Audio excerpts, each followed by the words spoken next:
ओम गणेशाय नमो नमः। ओम नमो नारायण। जय सीताराम, जय राधे श्याम। ओम नमो भगवते वासुदेवाय नमः। हरि ओम तत्सत। प्रिय दर्शकों, गुरु पर्व पर करिए पूर्णिमा पर गुरु की पूजा, गोपद पूजा, व्यास पूजा, गुरु के चरण पूजा, गुरु की चरण शरण पूजा, गो पूजा, श्री नारायण पूजा, नारायण पूजा, बद्री नारायण पूजा, पद्मनाभम पूजा, वेंकटेश पूजा, भगवान जगन्नाथ की पूजा, ये नारायण है। तो ये सब पूजाएं करनी होंगी। तो यदि आप इन पूजाओं को करते हैं तो विशिष्ट लाभ मिलता है। देखिए, गुरु समान दाता नहीं, गुरु के समान कोई दाता नहीं होता है। अगर तीनों लोगों की संपत्ति भी त्यागनी पड़े और गुरु तत्व प्राप्त हो जाए, सतगुरु तत्व प्राप्त हो जाए, तो बहुत बड़ी बात है। यह तन विष की बेलड़ी, गुरु अमृत की खान, और शीश कटाए जो मिले तो भी सस्ता जान। तो शिष्य लोगों, भक्तगणों, गुरु का जो मायने है, गुरु का जो अर्थ है, गुरु का जो स्वरूप है, गुरु का जो मोल है, वो बहुत विशिष्ट है। और गुरु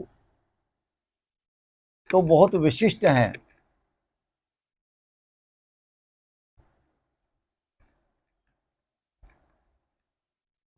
कहें कबीर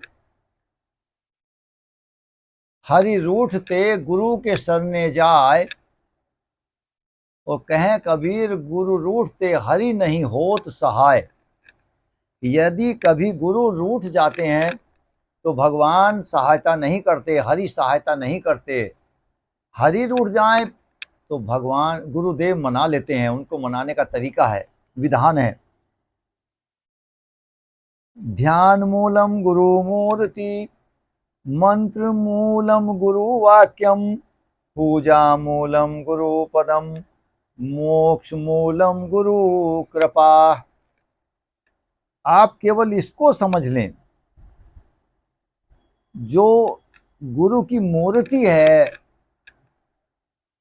जो उनका स्वरूप है, वो ध्यान के योग्य होता है। और गुरु का जो वाक्य है वो गुरु मंत्र है। कुछ लोग उसको ठुकरा देते हैं, उसका कोई मोल नहीं जानते, महत्व नहीं जानते हैं, उसको उन्होंने नेगलेक्ट किया, माना नहीं। वो ही गुरु का वाक्य ही गुरु मंत्र है। और पूजा मूलम गुरु पदम, गुरु के जो पद हैं पूजा का मूल है। मोक्ष मूलम गुरु कृपा, जो गुरु की कृपा हो जाए तो मोक्ष का मूल है, मोक्ष प्राप्त हो जाता है। तो सभी चीज, धर्म अर्थ काम मोक्ष, तभी सभी प्रकार के स्वरूप मिल जाते हैं। गु का मतलब होता है जो अंधकार होता है, रू का मतलब है जो प्रकाश है, जो अंधकार से प्रकाश में ले आता है, उसको गुरु शब्द बोलते हैं। और गुरु एक विशेष अनुभूति कराते हैं। जो लोग गुरु के नियम पर चल जाता है उनको बहुत ही आनंदित विषय जीवन में प्राप्त होता है। कुछ लोग, लेकिन गुरु के स्वरूप में, गुरु के अनुसार हमें उसको मानना होता है। अच्छा, गुरु गुंगे गुरु बावरे गुरु देवन के देव, गुरु जैसे भी हों वो गुरु होते हैं। गुरु ब्रह्मा गुरु विष्णु गुरु देवो महेश्वरा गुरु साक्षात पर ब्रह्म तस्मै श्री गुरुवाय नमः। देखिए, जो गुरु हैं वो कभी डॉक्टर नहीं होते, वो कोई अधिकारी नहीं हो सकते, वो कोई मजिस्ट्रेट नहीं हो सकते, उनको कोई जुडिशियल पावर नहीं है। वो केवल ईश्वर के अधीनस्थ कार्य करते हैं, ईश्वर सत्ता के अधीनस्थ कार्य करते हैं, अपने मंत्रों को जागृत करते हैं। जो अपने शिष्यों को, प्रजा को जो सुख देखता है, सुख में देखता है, उनको गुरु बोलते हैं। लेकिन गुरु लालची नहीं होना चाहिए। लोभी गुरु लालची चेला, नरक कुंड में ठेलम ठेला। इस चीज से, इस विकार से बचना चाहिए। गुरु किसी विकार को बचाने के लिए आते हैं। विषय विकार मिटाओ पाप हरो देवा। विषय विकारों को हरण करने के लिए गुरुदेव धारण किए जाते हैं। और गुरु इस लौकिक संसार में तो साथ देते ही हैं, इसके अतिरिक्त परलोक में भी साथ देते हैं।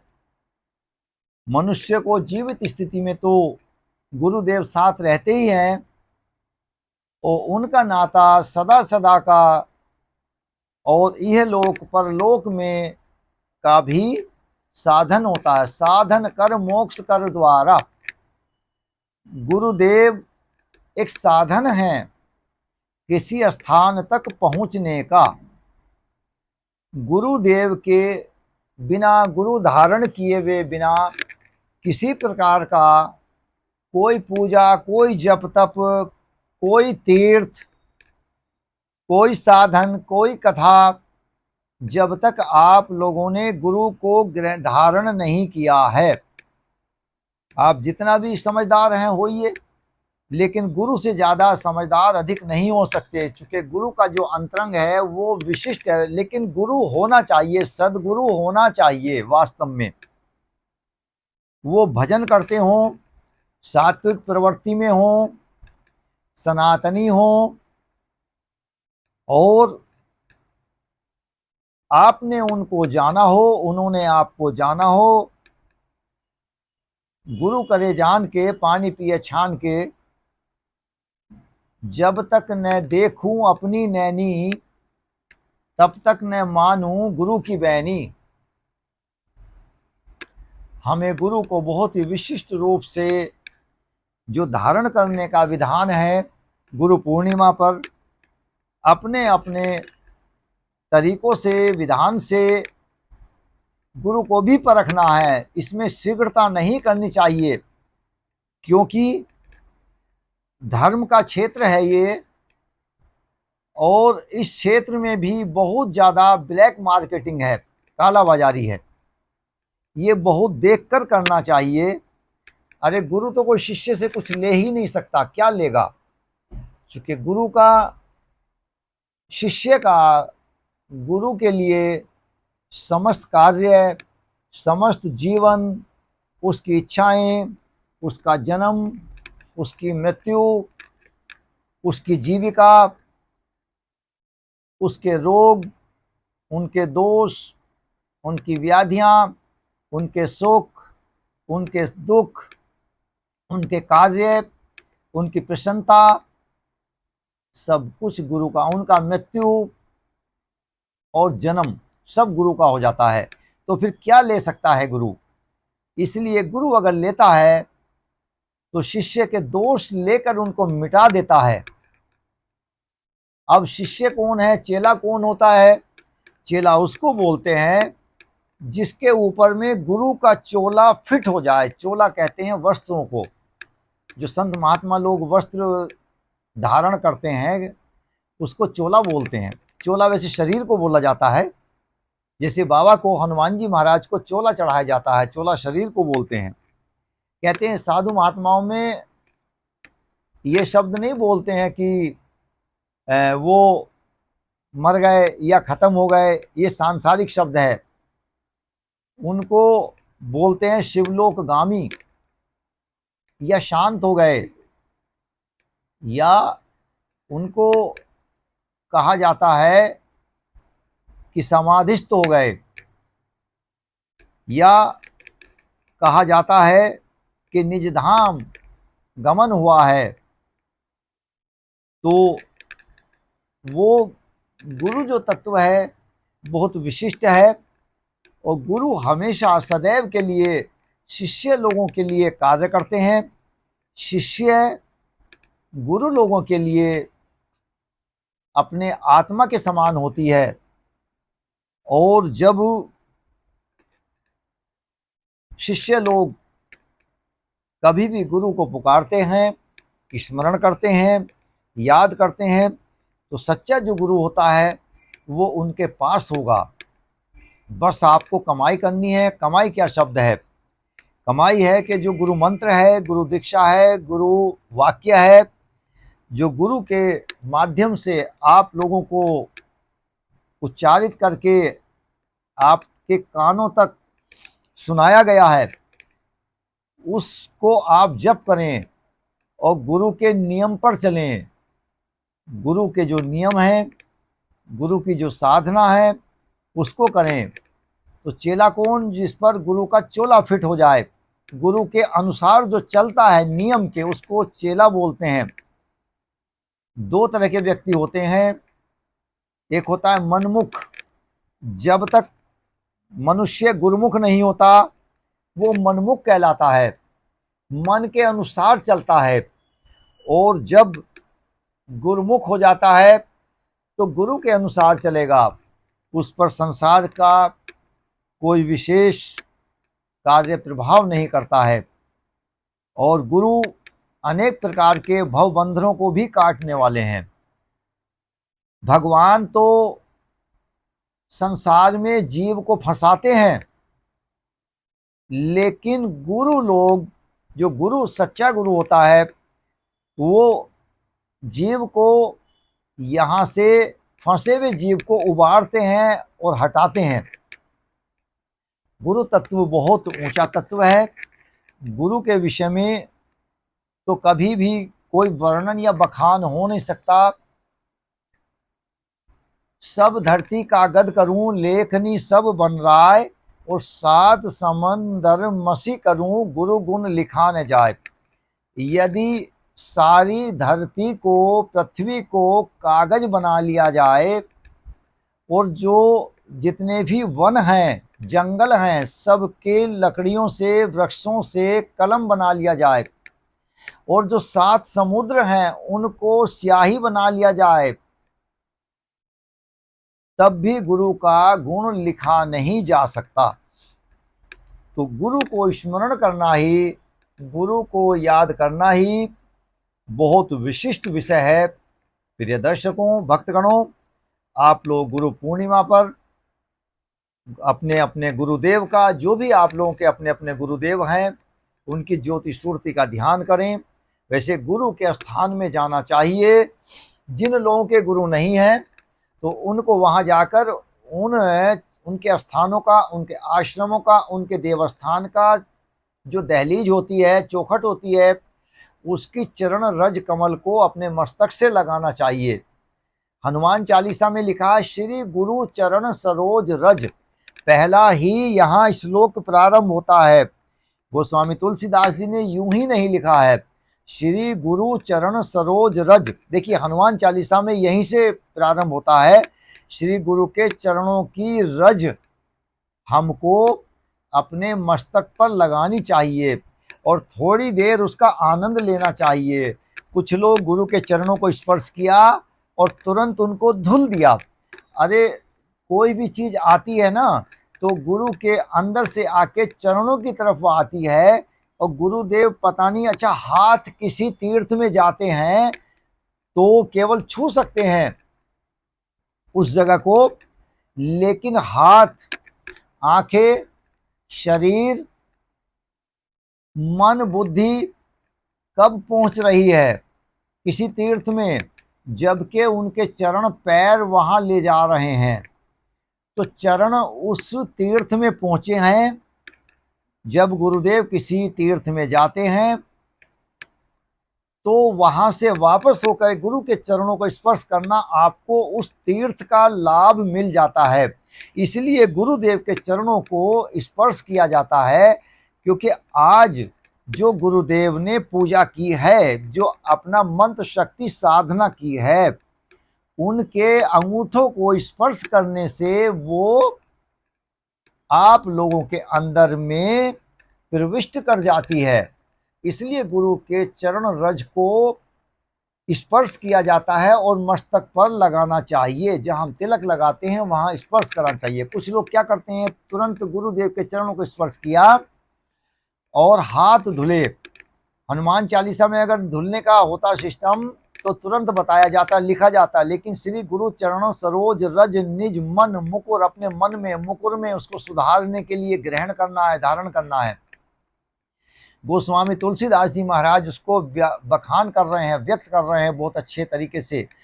और गुरु के चरणों की जो रज होती है, जब वो मस्तक पर लगती है, आंखों पर लगती है, देखिए संसार की जब धूल उड़ती है, कोई तूफान आता है, कोई हवा आती है, तो वो धूल से आंखें बंद हो जाती हैं, लेकिन गुरु के चरणों की रज से आंखें खुल जाती हैं, विवेक खुल जाता है। इतना अंतर है सांसारिक धूल में और गुरु के चरणों की रज में, इतना अंतर है। तो गुरु के चरणों का ध्यान करना है।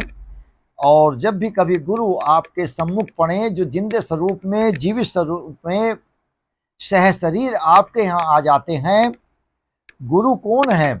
गुरु जो है, एक आपको तीर्थ में जाना पड़ता है, जगह जगह आपको पैसा आपको व्यय करना होगा, आपको तीर्थ में जाना होगा।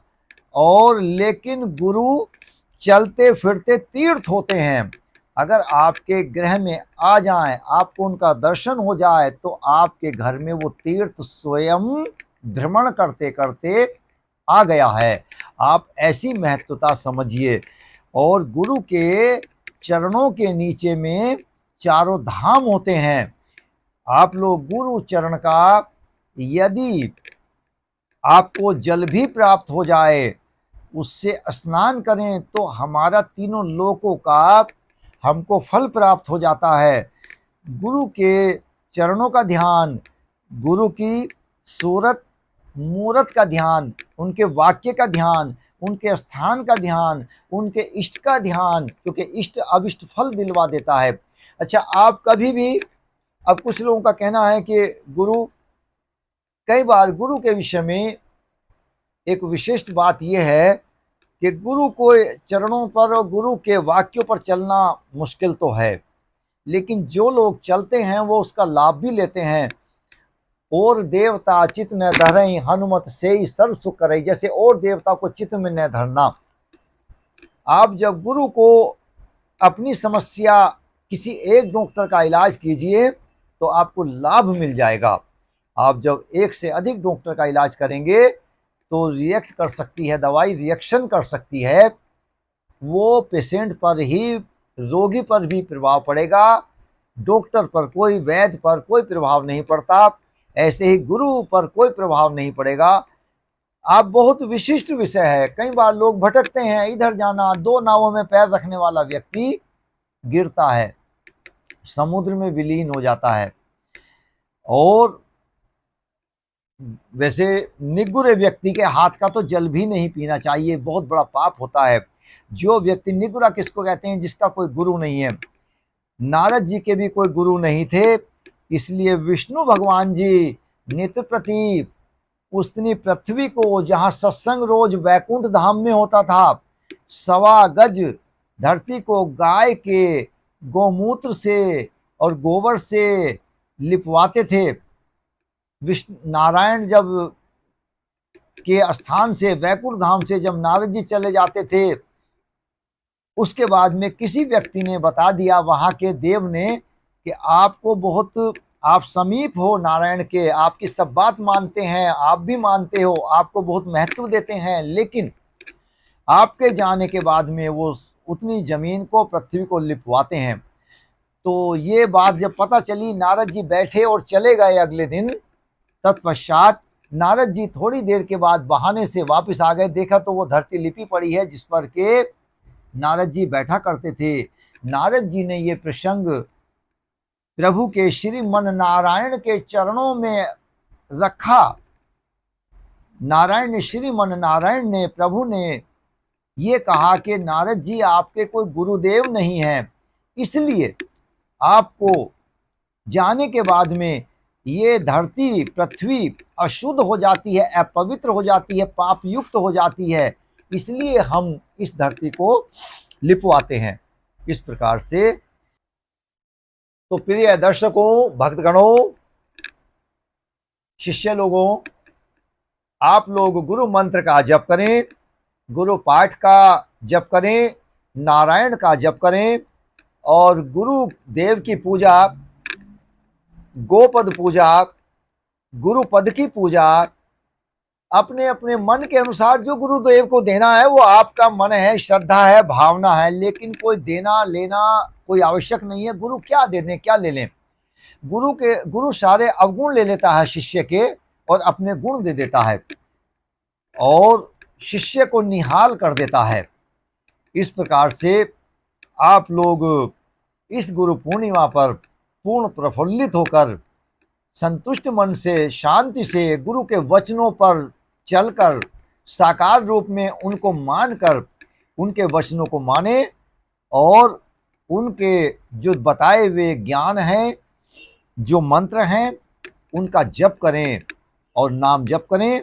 इससे आप लोगों का कल्याण होगा, मंगलमय होगा, शुभ होगा, अति प्रसन्नता का विषय होगा। आप प्रफुल्लित होंगे, जीवन आपका उमंगमय और मंगलमय होगा। इसी वीडियो को हम पूर्ण विराम देते हैं।